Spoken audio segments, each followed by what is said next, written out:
સુરતના અઠવા વિસ્તારમાં દિન દહાડે નજીવી બાબતમાં યુવકની હત્યા કરાતા ચર્ચાનો વિષય બન્યું છે।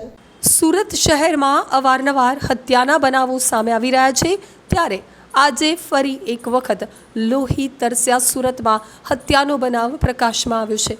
મજૂરી કામ કરતા યુવાન સાથે નજીવી બાબતની બોલાચાલીમાં 4 થી 5 ઇસમોએ આ યુવાન ઉપર ચપ્પુ વડે ઘાતકી હુમલો કર્યો હતો અને તેનું મોત નિપજાવ્યું હતું।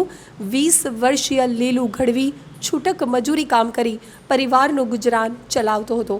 સમગ્ર બનાવમાં આ યુવાનને સારવાર માટે નવી સિવિલ હોસ્પિટલમાં ખસેડવામાં આવ્યો હતો, જે આ સારવાર દરમિયાન ફરજ ઉપરના તબીબોએ તેને મૃત જાહેર કર્યો હતો। દિન દહાડે હત્યાને લઈ સમગ્ર વિસ્તારમાં ચકચાર મચી જવા પામી છે। હાલ સમગ્ર બનાવને લઈ અને પોલીસે હત્યારાઓની શોધખોળ શરૂ કરી છે। मिनेश कहाँ पे रहती हो? तापी किनार डक्कावाड़ा। क्या हुआ था इनके साथ? इनको बात में बुलाया, बात करने के लिए तो 4 जन मिलकर सामान मारने लगे। कब की घटना है? क्या नाम है उसका? लीलू कितने लोग थे?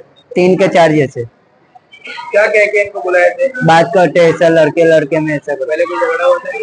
नहीं, अभी कहाँ लाए? अभी दवाखाना में, कौन सा दवाखाना? जूनी सिविल। अभी यहाँ पे क्या क्या बोला डॉक्टर ने? और वो बोलते हैं ना अपने पोस्टमार्टम बोला। वो यानी वो हाँ, कितने साल के हैं वो? और अभी वो मेरे से बड़े, मेरे को नहीं पता।